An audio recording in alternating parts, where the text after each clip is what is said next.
നല്ല ക്ഷീണമുണ്ട്. വാഹനം ഒന്ന് നിർത്തി AC ഇട്ട് ഗ്ലാസുകളെല്ലാം ഉയർത്തിയിട്ട് ചെറുതായിട്ടൊന്ന് മയങ്ങാൻ പോവുകയാണ്. നമ്മളിൽ പലരും ചെയ്യുന്ന ഒരു പ്രവൃത്തിയാണിത്. ക്ഷീണം വരുമ്പോൾ കാറിനുള്ളിൽ വിൻഡോ ഗ്ലാസുകളെല്ലാം ഉയർത്തിയിട്ട് AC ഇട്ട് വിശ്രമിക്കുക.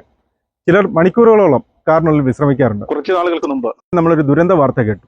മലയാളത്തിൻ്റെ ഒരു പ്രിയപ്പെട്ട നടൻ ഇതുപോലെ വിശ്രമിക്കവേ കാറിനുള്ളിലിരുന്ന് മരണപ്പെട്ട വാർത്ത. ഇതുകൂടാതെ കഴിഞ്ഞ ദിവസങ്ങളിൽ വീണ്ടും സമാനമായ ദുരന്ത വാർത്തകൾ കേൾക്കേണ്ടി വന്നു. കാർബൺ മോണോക്സൈഡാണ് അതിൻ്റെ വില്ലൻ എന്ന് നമ്മൾ അറിഞ്ഞു കഴിഞ്ഞു. എങ്ങനെയാണ് കാർബൺ മോണോക്സൈഡ് നമ്മുടെ കാറിനുള്ളിൽ കടക്കുന്നത്? നമ്മുടെ വാഹനത്തിലെ ഇന്ധനം കത്തുമ്പോഴുണ്ടാകുന്ന ഒരു ബൈ പ്രോഡക്റ്റാണ് കാർബൺ മോണോക്സൈഡ്. ഈ കാർബൺ മോണോക്സൈഡ് കാറ്റലിറ്റിക് കൺവെർട്ടർ എന്ന യൂണിറ്റിലെത്തി കാർബൺ ഡയോക്സൈഡായി എക്സോസ്റ്റിലൂടെ പുറത്തു പോവുകയാണ് സാധാരണയായി സംഭവിക്കാറുള്ളത്. ഒരു വാഹനത്തിൻ്റെ എക്സോസ്റ്റ് ലൈനാണ് ഈ കാണുന്നത്.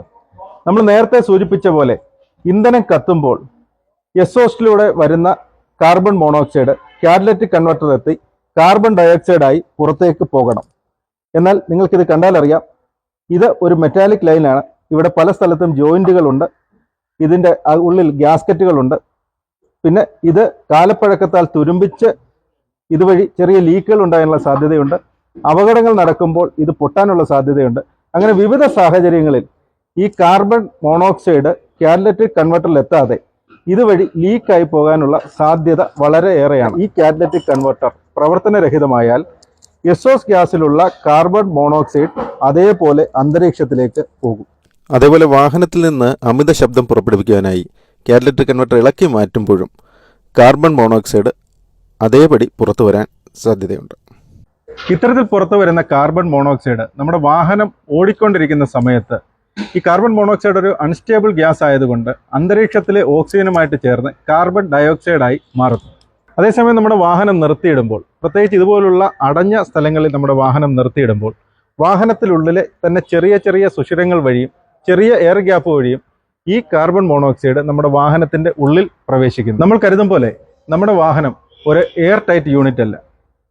ഈ പുറത്തെത്തുന്ന കാർബൺ മോണോക്സൈഡ് വാഹനത്തിൻ്റെ ഉള്ളിലേക്ക് എത്താൻ, പ്രത്യേകിച്ച് ക്ലോസ്ഡ് ആയിട്ടൊരു സ്ഥലത്ത് വാഹനം നിർത്തി എൻജിൻ റൺ ചെയ്യുന്ന സമയത്ത് ഈ പുറന്തള്ളപ്പെടുന്ന കാർബൺ മോണോക്സൈഡ് പല വഴികളിലൂടെ വാഹനത്തിൻ്റെ ഉള്ളിലേക്ക് എത്തുന്നു.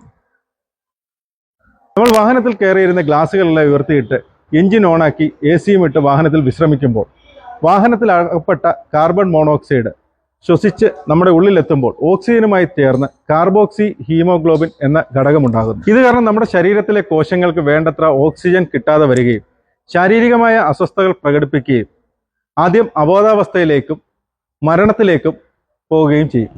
അതുപോലെ തന്നെ മദ്യമോ മറ്റ് ലഹരി പദാർത്ഥങ്ങളോ ഉപയോഗിച്ചുകൊണ്ടാണ് വാഹനത്തിൽ വിശ്രമിക്കുന്നതെങ്കിൽ യാതൊരു അസ്വസ്ഥതയും അറിയാതെ തന്നെ അബോധാവസ്ഥയിലേക്ക് പോവുകയും പിന്നീട് അത് മരണത്തിലേക്ക് നയിക്കുകയും ചെയ്യും. വാഹനങ്ങൾ നമ്മുടെ യാത്രയ്ക്ക് വേണ്ടിയിട്ടുള്ള ഉപാധിയാണ്. നമ്മുടെ വാഹനങ്ങളെ നമ്മുടെ വീടായിട്ടോ ഓഫീസായിട്ടോ വിശ്രമ കേന്ദ്രങ്ങളായിട്ടോ കഴിവതും ഉപയോഗിക്കാതിരിക്കുക. വാഹനങ്ങളിലുള്ള നീണ്ട വിശ്രമങ്ങൾ ഒഴിവാക്കുക. നമ്മുടെ വാഹനത്തിൻ്റെ ഗ്ലാസുകളെല്ലാം കയറ്റിയിട്ട് AC ഓൺ ചെയ്ത് വാഹനത്തിൻ്റെ ഉള്ളിലിരുന്ന് വിശ്രമിക്കേണ്ട ഒരു സന്ദർഭം വന്നാൽ ഇടുങ്ങിയതും വായു സഞ്ചാരവുമില്ലാത്ത സ്ഥലങ്ങൾ തിരഞ്ഞെടുക്കാതെ സുരക്ഷിതവും തുറസായതും ധാരാളം വായു സഞ്ചാരവുമുള്ള സ്ഥലങ്ങൾ കഴിവതും തിരഞ്ഞെടുക്കുക. അത്തരത്തിൽ വിശ്രമിക്കുമ്പോൾ തന്നെ വാഹനത്തിൻ്റെ ഗ്ലാസുകളെല്ലാം പൂർണ്ണമായി ഉയർത്തിയിടാതെ വായു സഞ്ചാരത്തിനായി അല്പം ഗ്യാപ്പ് ഇട്ടുകൊടുക്കുക. നമ്മുടെ വാഹനത്തിൻ്റെ എക്സോസ്റ്റ് സിസ്റ്റത്തിലെ തകരാറ് മൂലമാണ് കാർബൺ മോണോക്സൈഡ് എന്ന വില്ലൻ പലപ്പോഴും അന്തരീക്ഷത്തിലേക്ക് എത്തുന്നത്. നമ്മുടെ വാഹനത്തിൻ്റെ എക്സോസ്റ്റ് സിസ്റ്റം നിരന്തരമായി പരിശോധിക്കുക. ഏതെങ്കിലും രീതിയിലുള്ള എക്സോസ്റ്റ് ഗ്യാസ് ലീക്കുകളോ ശബ്ദങ്ങളോ ഉണ്ടെങ്കിൽ തീർച്ചയായും നിങ്ങളുടെ വാഹനം അടുത്തുള്ള വർക്ക്ഷോപ്പിൽ എത്തിക്കേണ്ടതാണ്. എല്ലാ പ്രമുഖ കാർ നിർമ്മാതാക്കളും അവരുടെ മാനുവലിൽ തന്നെ ഈ കാര്യം വ്യക്തമാക്കിയിട്ടുണ്ട്. കാറിൻ്റെ കാറ്റലിറ്റിക് കൺവെർട്ടർ ഇളക്കി കാറിന് അമിത ശബ്ദം വരുത്തുന്ന ഒരു പ്രവണത പലപ്പോഴും കണ്ടുവരുന്നുണ്ട്. ഗുരുതരമായ ഒരു ദുരന്തമാണ് ഈ പ്രവൃത്തി മൂലം നിങ്ങൾ വിളിച്ചു വരുത്തുന്നത്. അപ്പോൾ ഇത്തരത്തിലുള്ള ചെറിയ കാര്യങ്ങൾ ശ്രദ്ധിച്ചാൽ ഇതുപോലുള്ള വലിയ ദുരന്തങ്ങൾ നമുക്ക് ഒഴിവാക്കാൻ പറ്റും. ഇതുപോലുള്ള വീഡിയോയുമായി നമുക്ക് വീണ്ടും കാണാം. നന്ദി.